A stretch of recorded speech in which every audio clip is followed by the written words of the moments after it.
নমস্কার, আপনারা দেখছেন জেলার 1 নম্বর online TV channel Birbhum RC TV. আপনাদের সঙ্গে আমি শুভাশিস। শুরু করছি আজকের সংবাদ। বিস্তারিত সংবাদে যাবার আগে দেখে নেব সংবাদ শিরোনাম। রেল কর্তৃপক্ষের সামনে বিক্ষোভ, স্থানীয় তৃণমূলের কর্মী সমর্থকদের সিউড়িতে। হাসপাতাল চত্বরে চড়ছে গরু, গোবরে ভর্তি হাসপাতালের প্রতীক্ষালয়। ডাকাতির ছক বানচাল, পাগড়াও 5 দুষ্কৃতী কীর্ণাহারে। সিউড়ির পরিদ্যাতে তৃণমূলের সদস্যকে মারধরের অভিযোগ স্থানীয় এক যুবকের বিরুদ্ধে। বীরভূমের সিউড়ির হাটজন বাজারে রেল ফ্লাইওভার পুজোর সময় চালু না হলে রেল অবরোধের ডাক দিল স্থানীয় তৃণমূল নেতৃত্ব। আজ বুধবার 18 জুন সিউড়ি রেল স্টেশন সংলগ্ন হাটজন বাজারে রেল ফ্লাইওভারের গার্ডার পরিদর্শনে আসেন রেল কর্তৃপক্ষ। তাদের বিক্ষোভ দেখায় স্থানীয় তৃণমূলের কর্মী সমর্থকরা। হুঁশিয়ারি দেওয়া হয়, পুজোর সময় রেল ফ্লাইওভার চালু না হলে রেল অবরোধ করা হবে। উল্লেখ্য, 2 মাস আগে ফ্লাইওভারের লোহার গার্ডার তোলার সময় ফ্লাইওভারের গার্ডার বসানোর জায়গা ভেঙে যায়। তারপর থেকে সেই জায়গা মেরামতি করা হচ্ছে। এদিন রেলের তরফ থেকে জানানো হয়,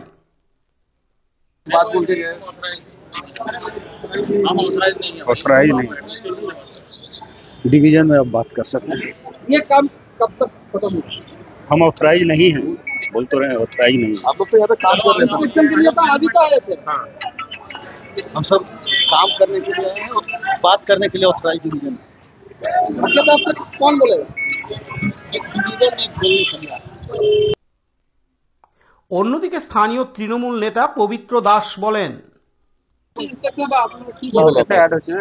আমরা দীর্ঘদিন ধরে মানুষের অভিযোগ পাচ্ছিলাম যে, বা আমরা দেখতে পাচ্ছিলাম, আপনারাও দেখতে পাচ্ছেন যে দীর্ঘ বেশ কয়েক বছর ধরে আমাদের সিউড়ির যেটা জ্বলন্ত ইস্যু এই ওভারব্রিজ রেল কর্তৃপক্ষ শুধু রাজনীতির স্বার্থে কাজটা করছে না।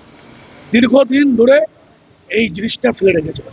আমাদের সাংসদ শতাব্দী রায় বহুবার পার্লামেন্টে বলেছে, জিএমকে বলেছে, ডিআরএমকে বলেছে, কাজ কিন্তু আগাচ্ছে না। আমরা সিদ্ধান্ত নিয়েছি, আমাদের লোকাল কাউন্সিলর পিঙ্কি দাস আমাদেরকে নির্দেশ দিয়েছে যে ইমিডিয়েটলি তাদের সঙ্গে যোগাযোগ করতে, প্রয়োজন হলে আমরা যদি এটা পুজোর আগে কমপ্লিট না করে আমরা বাধ্য হব রেল রুখতে এবং মানুষের স্বার্থে। আজকে ওরা ইন্সপেকশন করছিল, ওনারা বলছেন আমরা ইন্সপেকশন করছি, যত তাড়াতাড়ি সম্ভব আমরা করব, এই কথাটাই দিলেন। আমরা তাদেরকে মানে ডেডলাইন দিলাম, আগামী 1 থেকে 1.5 মাসের মধ্যে গার্ডারটা তুলে শেষ করতে হবে এবং আগামী পুজোর আগে মানুষের সাথে, সিউড়ি মানুষের সাথে এই ব্রিজটাকে চালু করে দিতে হবে। এটা তো গাফিলতি, এরা ইচ্ছাকৃত গাফিলতি করছে। এগুলো এটা ভাবতে পারেন, একটা গার্ডার তুলছে, গার্ডারটা পড়ে যাচ্ছে। এটা রাজনীতিক, পুরো রাজনীতিক একটা প্রেক্ষাপট, রাজনৈতিক একটা চিন্তা ভাবনা। সামনে বিধানসভা ভোটের আগে হয়তো একটা গিমিক, তখন ভোটের ঠিক কিছুদিন আগে একটা উদ্বোধন দেখিয়ে দেবে, বলবে এই দেখুন আমরা আমাদের নেতৃত্বে হলো, সেইটা দেখানোর চেষ্টা হচ্ছে। কেন্দ্রের নির্দেশে এটা চলছে, বিজেপির নির্দেশে এটা চলছে। আমরা বহুবার বলছি যে একটা ব্রিজ এতদিন লাগে না। যদি পাবলিক আটকাতো, যদি পাবলিক কাজ করতে না দিত, যদি লোকাল মানুষ কাজ করতে না দিত, যদি কোনো অসামাজিক কাজকর্ম হতো, তবে ওনারা বলতে পারতেন। উপরন্ত ওদের কাজকে সুবিধার্থে আমরা পাবলিক ল্যান্ড যেখানে মাল পড়বে, যেখানে মাল পড়ে কাজ করবে, সব জায়গা আমরা খুলে দিয়েছি। যেখানে যেমন ইচ্ছা আপনারা কাজ করুন। আমরা মাঠ দিয়ে দিয়েছি, খেলার মাঠে বলেছি মাল ফেলুন, সব ব্যবস্থা করেছি। কিন্তু তারা কাজটাকে গাফিলতিতে নিয়ে যাচ্ছে, কাজটাকে কমপ্লিট করবে না এবং করবে না ঠিক ভোটের আগে। এরা চিন্তা ভাবনা করেছে যে ভোটের আগে একটা গিমিক প্ল্যানিং করবে। আমরা বলছি মানুষের ভোটটা আগে নয়, মানুষের জীবনটা আগে, মানুষের পরিষেবাটা আগে। তাই আগামী দুর্গাপুজোর আগে এটা করতে বলছি। আপনারা কতদিনের ডেডলাইন দিলেন এবং যদি না হয় তাহলে আপনারা কি করবেন? আগামী পুজোর আমরা 1 মাসের মধ্যে দেখবো গার্ডার কমপ্লিট হয়ে গেছে, সেটা দেখতে চাই এবং আগামী পুজোর আগে এটা মানুষের জন্য যেন পরিষেবাতে চালু হয়। যদি না হয় আমরা এই আপনার হাটজন বাজার যে ওভারব্রিজ নিচে আমরা ধর্নায় বসবো। সেখানে পঞ্চায়েত মেম্বার থেকে সংসদ পর্যন্ত সবাই রেল রুখে ধর্নাতে বসতে বাধ্য হবে। আপনার নাম? পবিত্র দাস, আমি লোকাল তৃণমূল কংগ্রেস কর্মী। পার্থ দাসের report, Birbhum RC TV, Suri. এখন বিজ্ঞাপন বিরতি, ফিরে আসছি বিরতির পর। আরশি স্টাইল স্কুল ড্রেস এর বিপুল সম্ভার ও সামগ্রী একই ছাদের নিচে। এখানে যে কোনো স্কুল, কলেজ, বেসরকারি শিক্ষা প্রতিষ্ঠান, সিকিউরিটি গার্ড, কেটারিং এর ইউনিফর্মও তৈরি করা হয়। এখানে প্যান্ট, শার্ট, স্কার্ট, জুতো, মোজা, সোয়েটার, ব্লেজার, টুপি, বেল্ট, টাই, জলের বোতল, টিফিন বক্স ও অন্যান্য ইউনিফর্ম সেলাই ও সাপ্লাই করা হয়। এখানে নামি দামি কোম্পানির প্যান্ট, শার্ট, পাঞ্জাবি, পাজামার পিস ও থান কাপড় পাওয়া যায়, যেমন বিমল, রেমন্ডস, ডোনিয়ার, কেলভিন। এখানে গিফট আইটেম, আধুনিক ডিজাইনের কার্পেট, ডাইনিং কভার, পাপোশ, পর্দা ইত্যাদি পাওয়া যায়। বিশেষ প্রস্তাব, প্যান্ট, শার্ট, ব্লাউজ, চুড়িদার, সেলাই ও ফলস পার করা হয়। যোগাযোগ করুন 9883752306। ঠিকানা দুবরাজপুর, ফ্যাশন এক্সপ্রেসের পাশে। ফিরে এলাম বিরতির পর। রোগীর আত্মীয় স্বজনদের থাকার জায়গা অর্থাৎ প্রতীক্ষালয় নাকি গরুর গোয়াল, তা বোঝা খুবই মুশকিল। গতকাল মঙ্গলবার 17 জুন সারাদিন বৃষ্টির জেরে দুবরাজপুর গ্রামীণ হাসপাতালের প্রতীক্ষালয়ে বেশ কয়েকটি গরু ঢুকে পড়ে। গরুগুলি সারা রাত থাকার ফলে গোবরে ভর্তি হয়ে যায় প্রতীক্ষালয়, যার ফলে রোগীর আত্মীয় স্বজনরা ওই প্রতীক্ষালয়ে ঢুকতে পারেননি। যদিও বা এদিন সকালে এক রোগীর আত্মীয় ওই প্রতীক্ষালয়ে কষ্টের মধ্যেও ঘুমিয়েছিলেন। তাকে এ বিষয়ে প্রশ্ন করা হলে তিনি এড়িয়ে যান। ইতিমধ্যেই দুবরাজপুর গ্রামীণ হাসপাতালের পক্ষ থেকে গরুর মালিকদের খোঁজ করতে দুবরাজপুর থানায় লিখিতভাবে জানানো হয়েছে। দুবরাজপুর গ্রামীণ হাসপাতালের বিএমওই ডাক্তার সালমান মণ্ডল জানান, প্রতিদিন 20 থেকে 30টি গরু হাসপাতালে ঢুকিয়ে দেন গরুর মালিকরা। কখনো ওপিডিতে, আবার কখনো ইমার্জেন্সিতে ঢুকে পড়ে গরুগুলি। কিছুদিন আগে আমরা একজন গরুর মালিককে ডেকে সতর্ক করেছি, কিন্তু অন্য মালিকদের খোঁজ চলছে, আর সেই কারণেই আমরা দুবরাজপুর থানার পুলিশের কাছে লিখিত অভিযোগ করেছি। তিনি আরও জানান, আমি 2.5 বছর ধরে এখানে আছি। গরুগুলি প্রায় 15 বছর ধরে এখানে ঢুকে চলে যান গরুর মালিকরা। তাদের চিহ্নিতকরণ করার চেষ্টা চলছে। অন্যদিকে রোগীর আত্মীয় স্বজনদের কষ্টের সম্মুখীন হতে না হয় সেই জন্য প্রতীক্ষালয়ে সাফ করার কাজ চলছে। এদিন তিনি আরও জানান, হ্যাঁ, প্রতীক্ষালয়ে আজকে যেটা হয়েছে, আজকে আপনারা দেখেছেন যে বৃষ্টি হচ্ছিল এবং প্রত্যেক দিন এই কাছাকাছি এলাকা থেকে প্রায় 20 থেকে 30টা গরু কিন্তু হাসপাতালের ক্যাম্পাসে ঢুকিয়ে দেওয়া হয়। যারা গরুর মালিক আছে তারা হচ্ছে ওইদিকে ঢুকিয়ে দিয়ে চলে যায় এবং তারা হচ্ছে হাসপাতালের বিভিন্ন জায়গায়, যেমন ওপিডির ভিতরে যেখানে পেশেন্ট লাইনে দাঁড়ায়, বা হচ্ছে ইমার্জেন্সির ওইদিকে, এবং একই সাথে ক্যাম্পাসে কিছু বাগান রয়েছে আমাদের আয়ুর্বেদিক বাগান, সেগুলো হচ্ছে তারা কিন্তু নষ্ট করে। এবং অনেক সময় গরু থাকলে সেখানে গোবরের একটা বিষয় রয়েছে, তো সেই জন্য কিন্তু একটা পরিবেশটা নষ্ট। একই সাথে আমাদের আজকে প্রতীক্ষালয়ে রাতে যেহেতু বৃষ্টি হচ্ছিল, গরুগুলো সব প্রতীক্ষালয়ে ঢুকে যায় এবং সেখানে সারা রাত থাকে, এবং সারা রাত থাকার ফলেই কিন্তু সেখানে প্রচুর পরিমাণে গোবর ওখানে জড়ো হয়েছে। এবং ওটা আমরা সকালে দেখলাম, ওটা পরিষ্কারেরও কাজ চলছে যাতে দ্রুত পরিষ্কার করে রোগীদের থাকার ব্যবস্থাটা করে দেওয়া যায়, সেটা আমরা দেখছি। একই সাথে এটা নিয়ে আমরা গরুর যে মালিক তাদেরকে আমরা খুঁজে পাচ্ছি না, চিহ্নিতকরণ করা যাচ্ছে না যে কারা রয়েছে। তো সেই জন্য আমরা লোকাল থানাতেও কমপ্লেন করেছি, যাতে যারা গরুর মালিক রয়েছে তাদের সাথে আমরা আলোচনায় বসে একটা তাদের গরুগুলো যাতে ঠিক করে রাখে সেই বিষয়টা আমরা দেখছি। গত প্রায় আমি যেটা শুনলাম, আমি 2.5 বছর এসেছি, গত 15-20 বছর ধরেই গরু কিন্তু হাসপাতালের মধ্যে আসে এবং এই বিষয়টা চলতে থাকে। পদক্ষেপ এখন মালিকের চিহ্নিতকরণ চলছে, থানায় কমপ্লেন করা হয়েছে এবং আমরা থানার সাথে কথা বলবো ওভার ফোন বা দেখা করে, সেখানে দেখা যাক, আমরা আলোচনা করে মালিকের সঙ্গে কথা বলে যাতে গরুগুলো বেঁধে রাখে সেই বিষয়টা দেখার জন্য। লালটু মুখার্জির report, Birbhum RC TV, Dubrajpur. এখন বিজ্ঞাপন বিরতি, ফিরে আসছি বিরতির পর। সব থেকে ভালো চিকিৎসা সবচেয়ে কম খরচে, সবচেয়ে কম খরচে। সব থেকে ভালো চিকিৎসা সবচেয়ে কম খরচে, সবচেয়ে কম খরচে। বিশ্বমানের স্বাস্থ্য পরিষেবা মিলবে দিনে রাতে, বিশ্বমানের স্বাস্থ্য পরিষেবা মিলবে দিনে রাতে।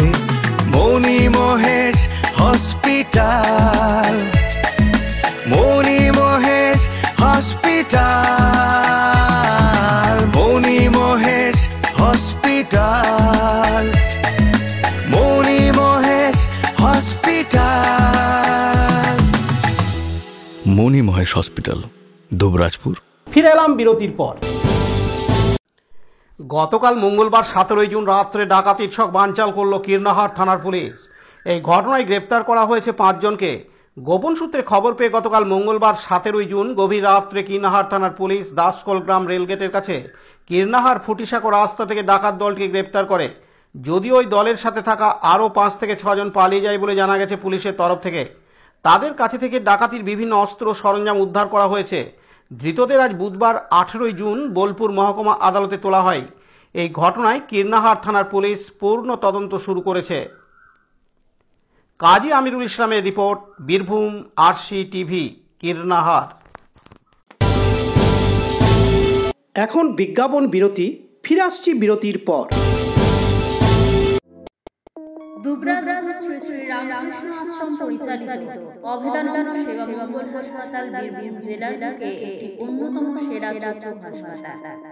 এখানে প্রত্যেকদিন স্বল্প মূল্যে অত্যাধুনিক যন্ত্রপাতির সাহায্যে অভিজ্ঞ চক্ষু বিশেষজ্ঞের দ্বারা চক্ষু পরীক্ষা ও চক্ষু ছানি অপারেশন, ফেকোমাইক্রো সার্জারি করা হয়। এছাড়াও এই হাসপাতালে অতি স্বল্প মূল্যে যাবতীয় পরীক্ষা নিরীক্ষা যেমন রক্তের সমস্ত রকম পরীক্ষা, ইসিজি, ইউএসজি, থাইরয়েড পরীক্ষা করা হয়। এখানে অতি স্বল্প মূল্যে চশমা তৈরি করা হয়। এছাড়াও এখানে প্রত্যেকদিন বিনামূল্যে অন্যান্য রোগের চিকিৎসা করা হয়। আমাদের আদর্শ শিব জ্ঞানের সেবা। যোগাযোগের নম্বর 9382571046 অথবা 9564554959 অথবা 7407405155। ঠিকানা অভেদানন্দ সেবা মঙ্গল হাসপাতাল, ওয়ার্ড নম্বর 4, দুবরাজপুর। ফিরে এলাম বিরতির পর। তৃণমূলের এক সদস্যকে মারধরের অভিযোগ এলাকারই এক যুবকের বিরুদ্ধে। জানা গেছে সিউড়ি 1 নম্বর ব্লকের অন্তর্গত করিদ্দা গ্রাম পঞ্চায়েত এলাকার 14 নম্বর সংসদের তৃণমূল কংগ্রেসের এক সদস্য পম্পা বাউরি, তিনি অভিযোগ করেন বাবু কাহার বলে ওই এলাকারই এক যুবকের বিরুদ্ধে। তার অভিযোগ, ওই এলাকারই এক যুবক নিয়মিত তাকে হুমকি ও মারধর করার চেষ্টা করে, যা গত সোমবার 16 জুন চরমে ওঠে। মারধর করা হয় সদস্য সহ তার মেয়েকে। আহত অবস্থায় ভর্তি ছিলেন তৃণমূল কংগ্রেসের ওই সদস্য পম্পা বাউরি। তিনি সিউড়ি সুপার স্পেশালিটি হাসপাতালে বুধবার 18 জুন তৃণমূল কংগ্রেসের নেতৃত্বে নিয়ে সিউড়ি থানায় বাবু কাহারের নামে অভিযোগ দায়ের করেন। তিনি জানান তাকে বাবু কাহার খুন করার হুমকি দেয়, এমনকি তার মেয়েকেও খুন করতে যাওয়ার চেষ্টা করেছিল। আতঙ্কে রয়েছেন তৃণমূল কংগ্রেসের সদস্য পম্পা বাউরি সহ তার পরিবার। জানা যায় পুরাতন শত্রুতার জেরে এই মারধর বলে অভিযোগ। সিউড়ি থানায় লিখিতভাবে অভিযোগ দায়ের করেছে তৃণমূল কংগ্রেসের করিদ্দা গ্রাম পঞ্চায়েতের 14 নম্বর সংসদের সদস্য পম্পা বাউরি। অবশ্য তার অভিযোগের ভিত্তিতে সিউড়ি থানার পুলিশ ইতিমধ্যেই তদন্ত শুরু করেছে। এদিন তৃণমূল কংগ্রেসের সদস্য পম্পা বাউরি জানান, বাবুর বিরুদ্ধে, বাবু কাহার বিরুদ্ধে। কেন? আমাকে মারা ধরা করেছে, ভুজালি দিয়ে মারতে আসছিল, আমার মেয়েকে পিস পিস করে কাটবে বলেছে। কেন কেন হঠাৎ কেন?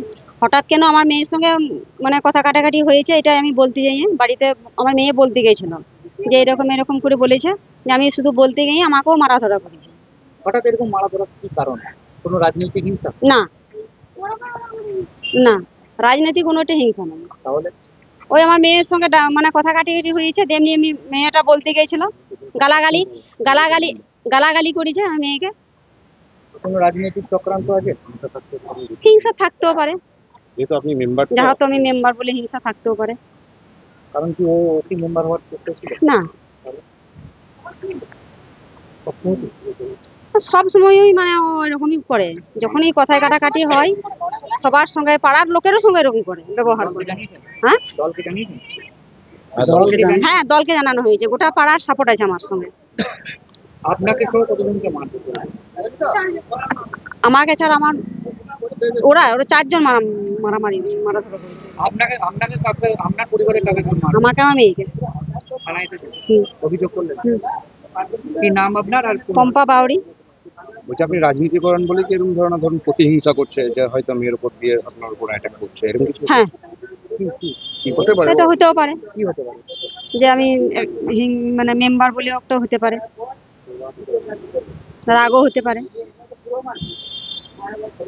আপনার নাম আরেকবার বলুন। পম্পা বাউরি। আপনি কোন দলে? তৃণমূল। কত নম্বর?